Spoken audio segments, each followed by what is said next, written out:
అందరికీ నమస్కారం. ఈరోజు కథ మిస్టర్ విజయ్ పార్ట్ 7. ఇక కథలోకి వెళితే మహి అలా తనని అడ్డుకోగానే ఐశ్వర్యకి బాగా చిరాకు వచ్చింది. ముందే తనకి టైం తక్కువ ఉండడం, పైగా ఇలా మహి అడ్డుకోవడంతో ఐశ్వర్యకి చిరాకుగా ఉంది. మహి, అరే ఎందుకు మిస్ అంత తొందర? కొంచెం మెల్లగా వెళ్తే ఏమన్నా పోతుందా? దానికి ఐశ్వర్య కోపంగా ఏదో అనబోయేంతలో తను ఏమన్నా అంటే దానికి మహి రియాక్ట్ అవ్వడం, మళ్ళీ తను వాటికి సమాధానాలు చెప్పడం, ఇదంతా టైం వేస్ట్ ప్రాసెస్ అని గమనించి బలవంతంగా నవ్వుతూ, ఐశ్వర్య, ఏమీ లేదు సార్ గారు, నేను ఇప్పుడు అర్జెంట్గా ఆఫీస్కి వెళ్ళాలి. సో మీరు ఇప్పుడు నాకు దారి ఇస్తే నేను వెళ్తాను. మహేష్, ఓకే ఓకే, అయినా ఆఫీస్కి మీరు నడుచుకుంటూ ఎందుకు వెళ్తున్నారు? బస్సు దొరకలేదా? అలాగైతే నేను మిమ్మల్ని డ్రాప్ చేయనా? నా కారులో మీరు ఇంకా త్వరగా వెళ్ళిపోవచ్చు. ఐశ్వర్య మహికి దండం పెడుతూ, బాబు నన్ను వదిలేయ్, నాకు ఆఫీస్కి టైం అవుతుంది. అసలే మా బాస్ పెద్ద శాడిస్ట్ గాడు. నేను 10 నిమిషాలు లేట్ అయ్యాను అని నన్ను నడుచుకుంటూ ఆఫీస్కి రమ్మన్నాడు. అది కూడా ఆఫీస్ టైం కల్లా. అదేమో ఇక్కడి నుండి 3 కిలోమీటర్ల దూరంలో ఉంది. సో ప్లీజ్ నాకు మీరు ఇప్పుడు దారి వదిలేస్తే నేను వెళ్తా. మహి ఆలోచిస్తున్నట్టు ఫేస్ పెట్టి, సో మీరు టైం కల్లా ఆఫీస్కి వెళ్ళాలి అంతేనా? అంత డీటెయిల్గా చెప్పాక కూడా మహి అలా అడుగుతుంటే ఐశ్వర్యకి మండిపోతుంది. ఐశ్వర్య, అవును అని ప్రతి పదాన్ని స్ట్రెస్తో అంటుంది. మహి, హా, అయితే అందులో ఏముంది? మీరు నా కార్ ఎక్కేయండి, నేను మీ ఆఫీస్కి కొంచెం దూరంలో వదిలిపెడతాను. అక్కడి నుండి మీరు నడుచుకుంటూ వెళ్ళిపోండి. మీరు టైంకి అక్కడికి చేరుకుంటారు. మీ బాస్కి కూడా డౌట్ రాదు. ఐశ్వర్య, కానీ మా బాస్ నన్ను నడుచుకుంటూ రమ్మన్నాడు కదా. మహి, అయితే మాత్రం అన్నీ చేస్తామా ఏంటి? మీరు నా కార్ ఎక్కిన విషయం మీ బాస్కి ఏం తెలుస్తుంది చెప్పండి. ఐశ్వర్య, అలా అని మనం ఒకరిని మోసం చేయకూడదు కదా. మా బాస్ నాకు ఇచ్చిన పనిష్మెంట్ ఇది. ఇప్పుడు నేను ఇలా దాన్ని ఎగ్గొడితే నాకే మంచిగా అనిపించదు. సో మీరు ఇలాంటి చెత్త సలహాలు ఇవ్వకుండా నాకు దారి మాత్రం ఇస్తే నేను వెళ్తాను. ఇప్పటికే మీ వల్ల చాలా టైం వేస్ట్ అయ్యింది అని తను అక్కడి నుండి వెళ్ళబోతూ ఉంటే మహి తనని మళ్ళీ అడ్డుకొని, మహి, ఆగండి ఆగండి, మీరు అన్నది పాయింటే, కానీ 3 కిలోమీటర్లు నడుచుకుంటూ అంటే మామూలు విషయం కాదు. అలా అని మీరు నా కారు కూడా ఎక్కలేరు. అయితే నా దగ్గర ఒక మంచి ఐడియా ఉంది. దానివల్ల మీ బాస్ కండిషన్ కూడా పూర్తి అవుతుంది. నీకు శ్రమ కూడా అనిపించదు. ఐశ్వర్య కొంచెం అనుమానంగానే ఏంటది అని అడిగింది. మహి, అమ్మా తల్లి, అంత అనుమానంగా చూడకు. ఇక్కడ మెయిన్ రోడ్ మీద కంటే గల్లీల రూట్స్ ఎక్కువ ఉంటాయి. అలాగే కొన్ని గల్లీలు ఎలా ఉంటాయంటే సగం టైంలోనే మనం అనుకున్న ప్లేస్కి వెళ్ళిపోవచ్చు. నేనంటే ఇన్నాళ్ళు లండన్లో ఉన్నా కాబట్టి నాకు ఈ రూట్స్ అంతగా తెలియదు. బట్ మీరు ఇక్కడి వారే కదా, మీకు ఖచ్చితంగా తెలిసే ఉంటుంది. సో మీరు అలా గల్లీలో పడి షార్ట్కట్ వెతుకున్నారే అనుకోండి, మీరు ఈజీగా వెళ్ళిపోవచ్చు. ఐశ్వర్యకి కూడా ఈ ఐడియా బాగానే అనిపించి తన ఆఫీస్కి వెళ్ళే ఏరియాకి ఇక్కడి నుండి ఏమన్నా షార్ట్కట్ గల్లీలు ఉన్నాయా అని ఆలోచిస్తుంది. తనకి వెంటనే ఒకటి తట్టడంతో సంతోషంగా, thanks mister, thank you so much, నాకు గల్లీ దొరికింది, నేను బయలుదేరుతా అని అక్కడి నుండి వెళ్ళిపోతుండగా, మహేష్, మీరేమి అనుకోను అంటే నేను మీతో పాటు రావచ్చా కంపెనీకి? ఐశ్వర్య కొద్దిగా ఆలోచనలో పడుతుంది. ఒక కొత్త వ్యక్తిని నమ్మి తనతో ఎలా వెళ్ళాలి అని ఆలోచిస్తూ ఉండగా మహి ఫోన్ రింగ్ అవుతుంది. దాన్ని ఎత్తిన మహికి అవతలి వాళ్ళు ఏం చెప్పారో తెలియదు కానీ, మహి, ఓ ఈజ్ ఇట్, అలాగా, నేను ఇప్పుడే వస్తున్నా, అక్కడే ఉండు అని ఫోన్ కట్ చేసి ఐశ్వర్య వైపు తిరిగి, సారీ మిస్, నాకు కొంచెం అర్జెంటు పని వచ్చి పడింది, నేను వెంటనే బయలుదేరి వెళ్ళాలి. సో మీరు ఒకరే వెళ్ళిపోండి అని చెప్పి తన కారు వైపు వెళుతూ ఉంటాడు. ఐశ్వర్య కూడా హాయిగా ఊపిరి పీల్చుకుంటూ తన దారిన తను వెళుతూ ఉంటుంది. అలా వెళ్తూ ఉన్న మహి వెనక్కి తిరిగి అలానే నడుచుకుంటూ, హలో మిస్, ఇంతకీ మీ పేరేంటో తెలుసుకోవచ్చా? దానికి ఐశ్వర్య వెనక్కి తిరిగి చిన్నగా నవ్వుతూ, చూద్దాంలే మిస్టర్, మళ్ళీ మనం నెక్స్ట్ టైం కలిస్తే ఖచ్చితంగా చెప్తాను అని మళ్ళీ ముందుకి తిరిగి ఫాస్ట్గా నడుస్తూ ఉంటుంది. మహి కూడా నవ్వుకుంటూ క్రేజీ అనుకుని మళ్ళీ ఫాస్ట్గా అక్కడి నుండి వెళ్ళిపోతాడు.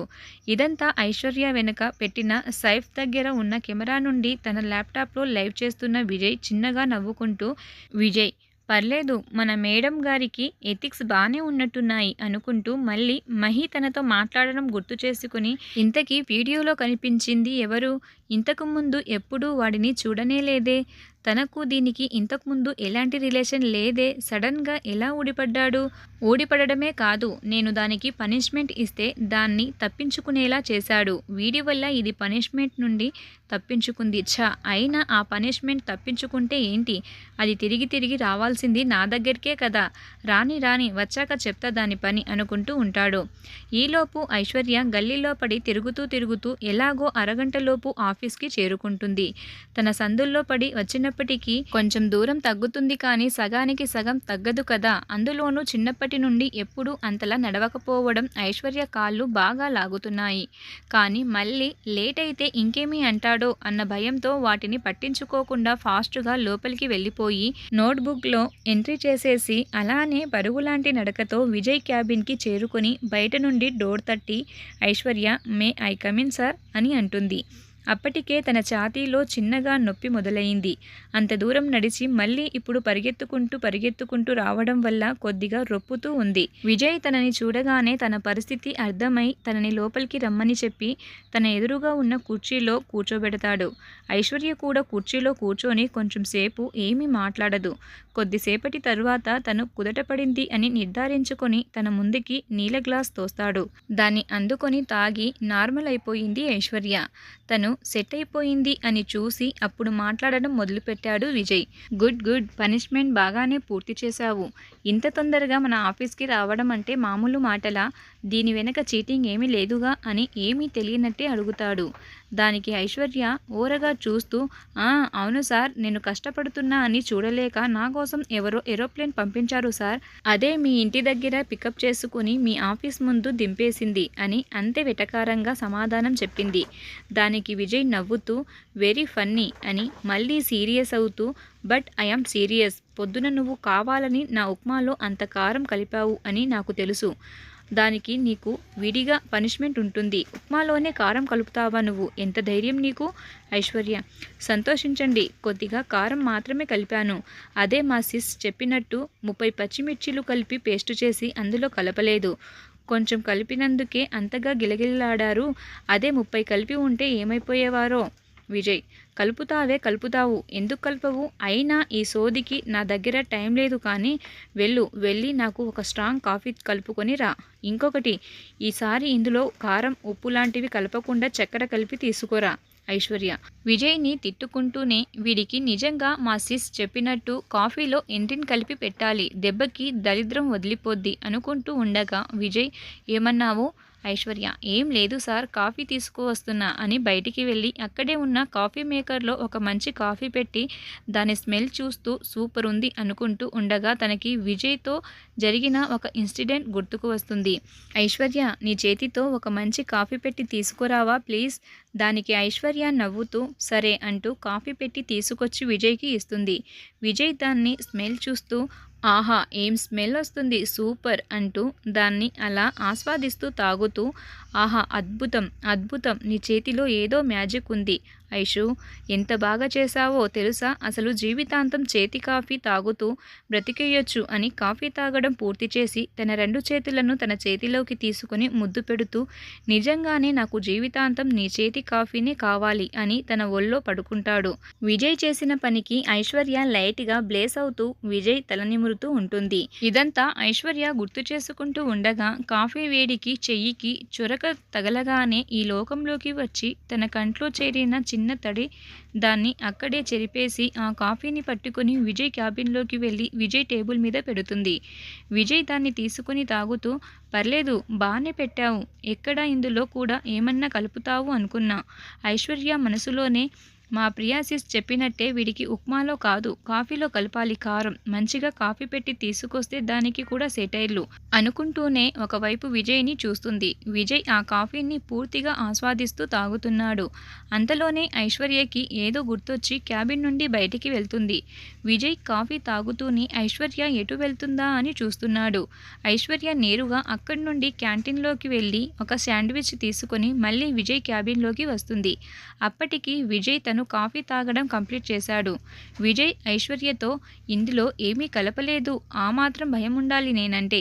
దానికి ఐశ్వర్యకి బాగా మండి, హలో సార్, మీకు నేను ఏమీ భయపడటం లేదు. అసలు నేనేంటి, నా ఫ్యాన్స్ కూడా మీకు భయపడరు. మీరు ఎప్పుడెప్పుడు కనిపిస్తారా, మీ మక్కిళ్ళు ఎప్పుడెప్పుడు విరగదీద్దామా అని మా ప్రియాంక సిస్, పద్మ సిస్, నిఖిత ఇంకా చాలామంది సిస్టర్స్ వెయిట్ చేస్తున్నారు. జాగ్రత్తగా ఉండండి. విజయ్: ఛా, నీకు మాత్రమే ఫ్యాన్స్ ఉన్నారు అనుకుంటున్నావా? నాకు కూడా ఉన్నారు ఫ్యాన్స్. సరే, ఇంతకీ నీ చేతిలో ఏంటి? ఐశ్వర్య: అదా, శాండ్విచ్. మీరు పొద్దున్న నా వల్ల టిఫిన్ చేయలేదు కదా, అందుకే అని దాన్ని కూడా టేబుల్ మీద పెడుతుంది. విజయ్కి కూడా ఆకలిగా ఉండడంతో ఏమీ మాట్లాడకుండా తినేశాడు దాన్ని. తను తినేదాకా వెయిట్ చేసి తను తినేశాక ఆ పాకెట్ అక్కడే ఉన్న డస్ట్బిన్లో పడేసి విజయ్తో: ఐశ్వర్య, సార్ నా వర్క్ ఏంటో చెప్తే. విజయ్: ఈరోజు నీకంటూ ఏమీ వర్క్ లేదు మిస్ ఐశ్వర్య. ఆ మాటకి ఐశ్వర్య సంతోషించే లోపే విజయ్: కానీ పొద్దున చేసిన దానికి పనిష్మెంట్గా ఈరోజు అంతా నువ్వు నిల్చోనే ఉండాలి. జస్ట్ లంచ్ టైం తప్ప ఇంటికి వెళ్ళేదాకా నువ్వు నిల్చోనే ఉండాలి. అలాగే మధ్యాహ్నం నాకు లంచ్, సాయంత్రం నాకు ఒక కాఫీ తీసుకురావాలి, అంతే. ఆ మాట వినగానే ఐశ్వర్య పై ప్రాణాలు పైనే పోయాయి. అప్పటికే తన కాళ్ళు బాగా లాగుతున్నాయి. ఇంకా రోజంతా అలానే నిల్చోవాలి అని అనుకుంటూ మళ్ళీ విజయ్ ముందు వీక్ అవ్వకూడదు అని అలాగే సార్ అని అదే రూమ్లో ఒక కార్నర్లో నిల్చుంటుంది. విజయ్ తన వర్క్ చేసుకుంటూనే ఐశ్వర్యని గమనిస్తూ ఉన్నాడు. ఐశ్వర్య ఏమాత్రం తనకకుండా అలానే నిల్చుంది. మధ్యాహ్నం అవగానే విజయ్కి లంచ్ తెచ్చి అంతా అరేంజ్ చేసి తనకు కూడా లంచ్ తెచ్చుకొని అదే రూమ్లో ఉన్న సోఫాలో కూర్చొని తింటుంది. వీళ్ళు అన్నం తిన్నాక ఆ 2 ప్లేట్స్ తీసేసి చెయ్యి కడుక్కొని మళ్ళీ వచ్చి అదే ప్లేస్లో నిల్చొని ఉంటుంది. వీళ్ళు ఇలా ఉండగానే సాయంత్రం అయిపోయింది. ఐశ్వర్య విజయ్కి కాఫీ తీసుకొచ్చి ఇచ్చింది. విజయ్ కాఫీ తాగేశాక ఆ కప్పు కూడా తీసేసి మళ్ళీ తన ప్లేస్లోకి వెళ్ళి నిలిచి ఉంటుంది. అలా చూస్తూ చూస్తూ ఉండగానే టైం 7 అయింది. అప్పటికి స్టాఫ్ అంతా కూడా వెళ్ళిపోయారు ఆఫీస్ నుండి. ఐశ్వర్యకి కూడా అసలు ఓపిక లేదు. అంత దూరం నడవడం, అంతసేపు నిల్చోవడం వల్ల తన కాళ్ళు చాలా నొప్పిగా ఉన్నాయి. ఆ నొప్పికి తట్టుకోలేక తన కళ్ళల్లో నుండి నీళ్లు వచ్చేస్తున్నాయి. అయినా అలానే మొండిగా అక్కడే నిల్చుంది. ఇంకా విజయ్ తన వర్క్ కంప్లీట్ చేసి ఐశ్వర్య వైపు చూసేసరికి ఐశ్వర్య చాలా తీవ్రంగా అవస్థలో ఉంది. ఇంకొంచెం సేపు అయితే పడిపోయేలాగా ఉంది. ఇంకా తనకే జాలి అనిపించి విజయ్: ఇంకా వెళ్దామా? ఐశ్వర్యకి కొంచెం నీరసంగానే ఉన్నా కానీ అది కనిపించనివ్వకుండా తన బ్యాగ్ తీసుకొని ఏమీ అనకుండా విజయ్ ముందు నిల్చుంది. ఇంకా విజయ్ తన ల్యాప్టాప్ ఆఫ్ చేసి బయటికి నడుస్తూ ఉండగా తనని ఫాలో అవుతున్న ఐశ్వర్య 2 అడుగులు వేయగానే కాలు తడబడి కింద పడిపోతూ ఉంటే విజయ్ అలర్ట్ అయ్యి తను పడిపోకుండా తనని గట్టిగా పట్టుకుంటాడు. తన మొహంలో పెయిన్ క్లియర్గా కనిపిస్తుంది. తన కళ్ళల్లో నీళ్లు నిండిపోయి ఉన్నాయి. విజయ్ వాటిని విజయ్కి ఎందుకో ఐశ్వర్య కళ్ళల్లో నీళ్లు తన వల్లే అనే విషయం నచ్చట్లేదు. ఈలోపు కళ్ళు తెరిచిన ఐశ్వర్య తను ఎక్కడ ఉందో చూసుకొని వెంటనే పైకి లేచింది. తను అలా లేవడంతో విజయ్ కూడా తేరుకొని మళ్ళీ నడవడం మొదలుపెట్టాడు. ఐశ్వర్య కూడా తనకి సరిగ్గా నడవడం రాకపోయినా కూడా అలానే లైట్గా కుంటుకుంటూ నడుస్తుంది. వీళ్ళిద్దరూ కిందికి వెళ్ళి విజయ్ సెల్లర్ వైపు, ఐశ్వర్య రోడ్డు వైపు నడుస్తుంది. తను అలా నడుస్తూ ఉండగానే విజయ్ తన పక్కన కారాపి: విజయ్, కారెక్కు ఐశ్వర్య, నేను నిన్ను డ్రాప్ చేస్తాను. ఐశ్వర్య విజయ్ వైపు చూడకుండానే: అక్కర్లేదు విజయ్ గారు, నేను వెళ్ళగలను. Vijay: Aishwarya, I said come to car. Aishwarya: నేను కూడా చెప్పా కదా రాను అని. విజయ్: చిన్నపిల్లలా చెయ్యకు ఐశ్వర్య, అసలే చీకటి పడింది అండ్ నీ కాలు కూడా బాలేదు. అందుకే నేను చెప్పినట్టు విని కారెక్కు. ఐశ్వర్య: అవసరం లేదు సార్, నా లైఫ్ నేను చూసుకోగలను. మీ హెల్ప్ ఏమీ నాకు అవసరం లేదు. అయినా నా కాలు ఇలా అవడానికి కారణం మీరే కదా. అయినా నాకు మీ మీద నమ్మకం లేదు. అలానే మీరు ఎవరూ లేని చోట, ఎవరూ రాని చోట రోడ్డు మీద వదిలేస్తే దానికంటే నేను ఇలా వెళ్ళడమే బెటర్. ఎప్పుడైనా కూడా నేను ఇలానే వెళ్ళాలిగా. వీళ్ళు ఇలా మాట్లాడుకుంటూ ఉండగానే ఐశ్వర్యకి అటు సైడ్ ఇంకో కారు వచ్చి ఆగింది. అది ఎవరా అని ఐశ్వర్య, విజయ్ అటు చూడగా అందులో మహి ఇంకా ఇంకో అమ్మాయి ఉన్నారు. మహి: ఏమైంది మిస్, ఈ టైంలో ఒంటరిగా నడుస్తున్నావు? అండ్ తనెవరు అని విజయ్ని చూస్తూ అంటాడు. ఏమైనా ప్రాబ్లమా? అయినా ఈ టైంలో ఒంటరిగా వెళ్ళడం అంత సేఫ్ కాదు. నన్ను డ్రాప్ చేయమంటావా? విజయ్కి ఇక్కడ అలా మహిని చూస్తుంటే చాలా కోపంగా ఉంది. ఐశ్వర్య మాత్రం అయోమయంగా అటు మహిని ఇటు విజయ్ని చూస్తూ ఉంది. తనకేమీ అర్థం కావటం లేదు తన పరిస్థితి. తనకు కూడా తెలుస్తూనే ఉంది. తన కాళ్ళు కూడా చాలా నొప్పిగా ఉన్నాయి. ఎప్పుడన్నా పడిపోయేలా ఉంది. కానీ తనకు ఏమి చేయాలో తెలియట్లేదు. అటు విజయ్ని ఇటు మహిని చూస్తూ ఉంది. ఇప్పుడు ఇద్దరిట్లో ఎవరి కారు ఎక్కుతుందో చూద్దాం. అందరి మనసుకు నచ్చే అద్భుతమైన కథ. ఈ కథలోని మిగతా భాగాన్ని నెక్స్ట్ ఎపిసోడ్లో చూద్దాం. Please subscribe my channel.